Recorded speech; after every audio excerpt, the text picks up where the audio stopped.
Hi guys, and welcome to another video. Today I actually want to give you guys a recap of the Apple event that happened on October 22nd, where they unveiled many new products.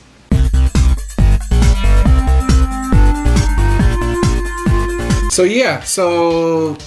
there was an Apple event today where Tim Cook unveiled and updated us on some more new stuff. On a high level though, what we talked about was OS X Mavericks that's coming out. Updates to the MacBooks. They unveiled the Mac Pro, which everybody's been waiting for. Also some updates to the iLife and iWork apps, which kind of was already unveiled when they did the iPhone launch. And of course the well-awaited iPad updates. What I plan to do is kind of just give very brief, high-level summaries as to what each of these talking points were, and of course the entire Apple event is located on the Apple website. And if you have Apple TV, there's actually an icon in your Apple TV that says Apple Events, and you can go to it and you can watch the whole event. It was about an hour and a half, so they did go over a lot of stuff. They talked about, they kind of went back to iPhone for a moment. They said in the launch weekend, 9 million iPhones were sold. And then they went into OS X Mavericks, which again is the operating system for Mac computers. OS X Mavericks is the latest in the operating system upgrades. A couple of little new features, but there's a whole list of features and they didn't even go over all of them. They just said, here's some of the, new things that are coming out. Apple Maps application into the Mac OS, so you can actually do your maps on the computer and you can send the directions to your phone or your iPad. Integrated iBooks app into the Mac OS, like they actually made it more of an iPad looking app. Some notification updates on the Mac OS X Mavericks, where the notifications are a little more intuitive, so if you click on them they actually go and open the app or whatever it was the notification was telling you about, so that's kind of nifty. They enhanced the Safari browser a little bit, so it's a little friendlier to use, I guess. One big feature is this keychain password system that's been included on OS X Mavericks. Essentially it's like a key repository of all your passwords to all these different sites, so it's kind of it'll store your passwords so you don't have to type them every time you log into a website, or if you need to enter your credit card information and things like that. So it's kind of similar to some of these other wallet apps that are available. Big thing with OS X Mavericks is that it's free. It also is inclusive of like 3 or 4 versions previous to OS X Mavericks. So like if you're using an OS that's like a couple years old, you can upgrade to OS X Mavericks for free, and it's available today on the App Store. MacBooks, essentially what they did is they updated the MacBook line. They updated their 13-inch MacBook Pro Retina display and 15-inch Mac Pro Retina display. These are the ones with the flash storage, not the hard drive storage. The 13-inch it actually went down in price. Their entry-level 13-inch MacBook Pro for Retina display is now $12.99, and it's available today online.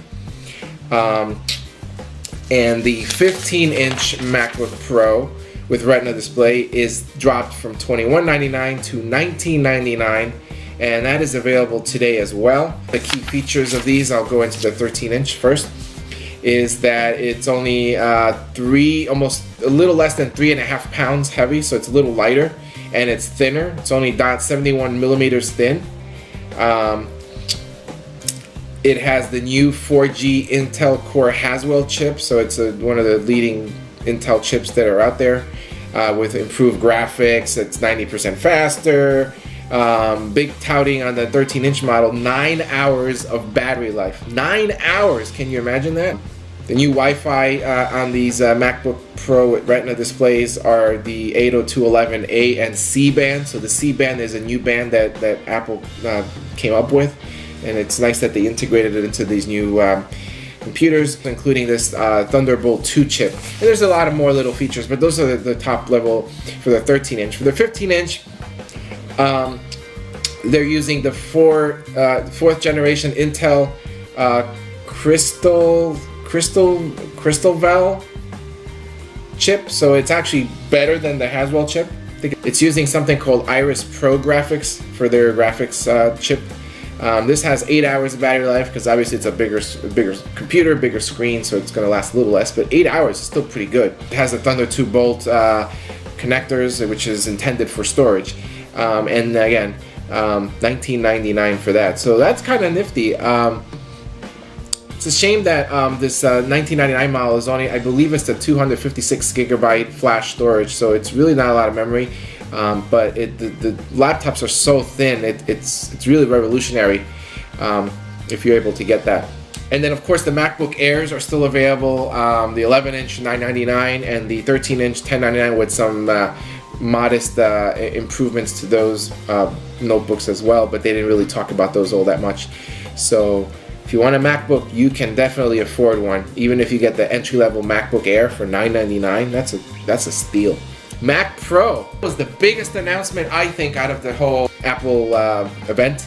The Mac Pro, which is their desktop computer, hasn't been updated in several years, and what they decided to do is re-engineer it.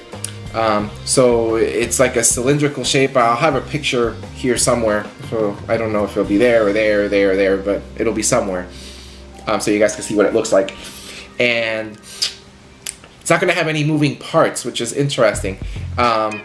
No hard drive, like no physical hard disk. It's going to be all flash storage, but it's going to be some new revolutionary kind, so it's a little different than those in the MacBook Pro design. Have really fast read and write rates, like 1.2 gigabyte read and 1.0 gigabyte write speed. So that's, wow, that's very fast. Up to 1 terabyte of flash storage, which would be very expensive, I would assume. I mean, they go over all these different specs. It's going to have a Xeon chip in it with 6, 8, or 12 quad-core processor, 30 megabits of local cache, really fast memory at 1866 megahertz DDR3 ECC memory that can be expanded up to 64 gigabytes. 112 gigabytes of VRAM, virtual RAM, and you know, it goes on and on and on. I don't want to really go into all the specifics, but it sounds like a real powerhouse of a computer.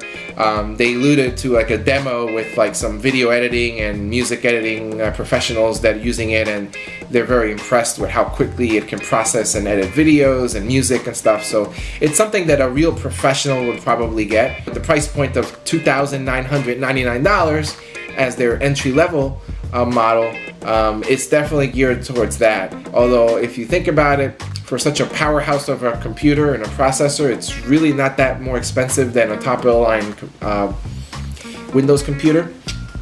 So it's something to look at. I think it was 3.7 gigabytes Xeon processor with 12 gigabytes of DRAM, 2 gigabytes of VRAM, and 256 gigabytes of flash storage.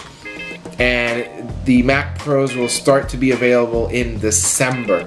Next is applications. I won't bore you guys with too much of this, but essentially they unveiled the iLife and iWork apps. iLife is including iPhoto, iMovie, and GarageBand. They updated those again, and they're available to iOS and Mac users for free. In the past, these apps were available for purchase. But now they are free and they work off of the iCloud. So if you use one on iPhoto, like they use iPhoto on your iPhone, you will be able to see your work on your Mac if you have one, or an iPad if you have one. And similar with iMovie and the GarageBand. So that's kind of cool. Free again. Work is essentially Microsoft Word, Excel, and PowerPoint for Apple computers. So they call it Pages, Numbers, and Keynote. They did extensive demos on these. They're trying to really push this out to people to use. They also implemented something with iCloud collaboration, so 2 or 3 or 4 people can be collaborating on documents together, which is kind of nice. Apps are all free as of today, and you can download them from the App Store. The next big announcement and the last topic on my list here is the iPads. A couple of specs on the iPads. 170 million iPads have been sold as of early October. 81% of tablets in the world are actually iPads. There are 475,000 iPad apps, and the number is increasing. So that just shows the popularity of iPad and tablet computing. What they unveiled is 2 different iPads. So there will not be a quote-unquote full-size iPad anymore, although it really is still the full size. It's a slightly smaller version of the previous version, but anyway. They unveiled 2 different iPads.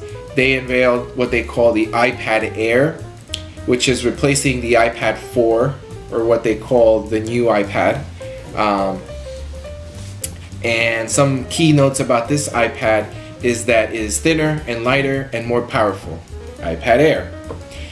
It's 43% thinner bezel.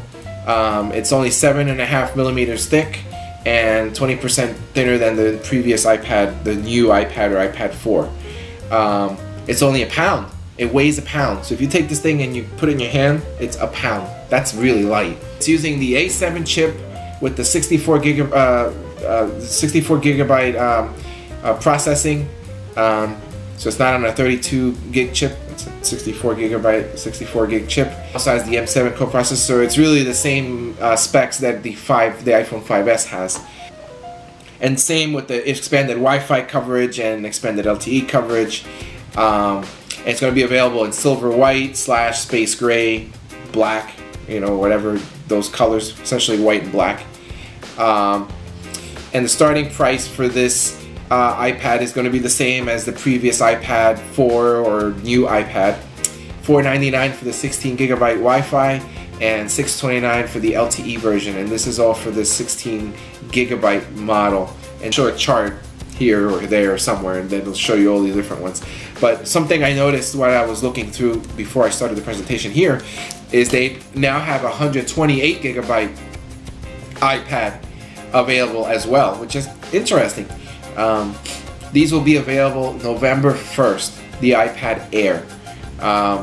They are also keeping the iPad 2 available, which is interesting. They're not keeping the Retina display or the new iPad, which is 3 and 4. They're keeping iPad 2. I don't understand their logic in there, but they're keeping that, and they've lowered the price a little bit on that. But I think it's silly to spend that much money on something that's a couple years old when you can just buy the newest technology and you pay a little bit more, but you get a better experience.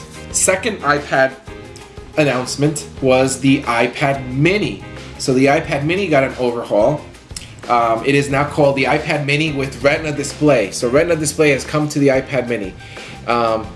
It's a slightly smaller display. It's about like 7 and 7.9 inches, I believe. So it's the same iPad Mini that it exists today, but it has a Retina display, and it also has the A7 64 gigabyte chip. Has 10 hours of battery life, so that's amazing. And same Wi-Fi, LTE, expanded coverage. Same colors, silver and gray. And the pricing for this new iPad Mini is going to be $399 for the 16 gigabyte Wi-Fi model, or $529 for the 16 gigabyte LTE model. And I'll have a chart showing the additional prices. Old iPad Mini will still be available, and the price has dropped from $329 to $299. So if you still want to get a really entry-level iPad, you can do it. And then they also talked about iPad covers and cases. I never get the ones from Apple. They're so expensive, and they don't really protect the device all that well. I usually get a third market case or something. But if you're interested, they have the covers. For the Mini and the Air, $39, and then they have the case, which is a leather case that covers the front and the back. For the Air, it'll be $79. For the Mini, it'll be $69. The Mini will be available, as they say, quote unquote, sometime in November. And that's it. So that's kind of a quick and dirty summary recap of the event. I'll just throw a link down below showing the actual link to the event on the Apple site, so if you guys want to see the whole thing, you can. They tend to be long and drawn out, and they don't get to the point, but it's kind of how they have to do it. But anyway, if you guys enjoyed this recap, then please like, and share and comment, and I will see you guys in the next video.